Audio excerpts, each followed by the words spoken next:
Pemirsa, Dewan Perwakilan Rakyat Badung menggelar rapat paripurna penjelasan Bupati Badung tentang rancangan kebijakan KUPA, PPASP, dan PAPBD Kabupaten Badung tahun anggaran 2020.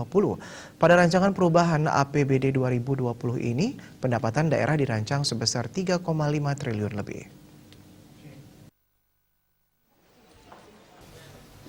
Rapat paripurna DPRD Badung dipimpin langsung Ketua DPRD Badung Iputu Parwata. Bupati Badung Inyoman Giri Prasta menjelaskan APBD Kabupaten Badung tahun anggaran 2020 yang telah ditetapkan sebelumnya tidak dapat dilaksanakan sepenuhnya sesuai rencana semula karena sejak bulan Maret 2020 sampai saat ini terjadi wabah COVID-19.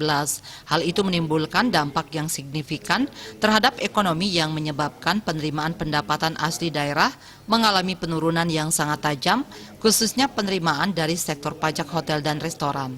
Mencermati perkembangan kondisi perekonomian sebagai dampak internal dan eksternal, serta perkembangan realisasi pendapatan dan belanja daerah perlu ditindaklanjuti secara yuridis dengan menetapkan dalam perubahan APBD Kabupaten Badung tahun anggaran 2020, yakni pendapatan daerah sebesar 3.584 miliar 139 juta 663.242 rupiah 62 sen, serta belanja daerah dirancang sebesar 3.862 miliar 914 juta 603.603 rupiah 30 sen.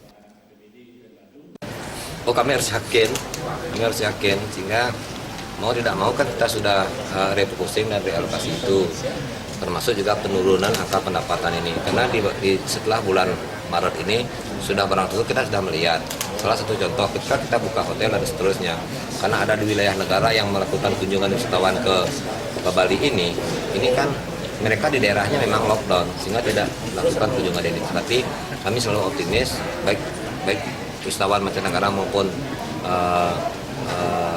Nusantara, saya kira ini tetap akan ada, mudah-mudahan, dan sekaligus saya berterima kasih kepada Bapak Presiden, event-event dan kegiatan lebih banyak dilakukan di Bali. Itu artinya apa? Standar operasional prosedur kesiapan kita di Bali sudah bagus sekali.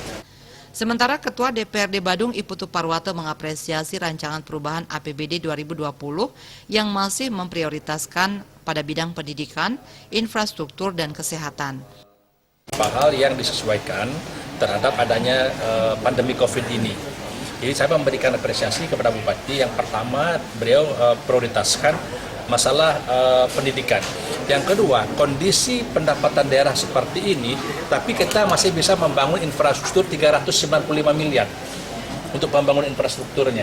Nah, ini artinya bahwa Badung ini masih dalam kondisi yang wajar, ya, bisa menyeimbangkan antara pendapatan dan pengeluarannya. Jadi masih positif. Nah, kemudian 265 miliar ini untuk konsisten tentang kesehatannya. Rapat paripurna Dewan ditutup dengan penyerahan berkas dari Bupati Badung ke Ketua DPRD Badung dan diteruskan ke masing-masing ketua praksi di DPRD Badung. Raiswantara, Bali TV.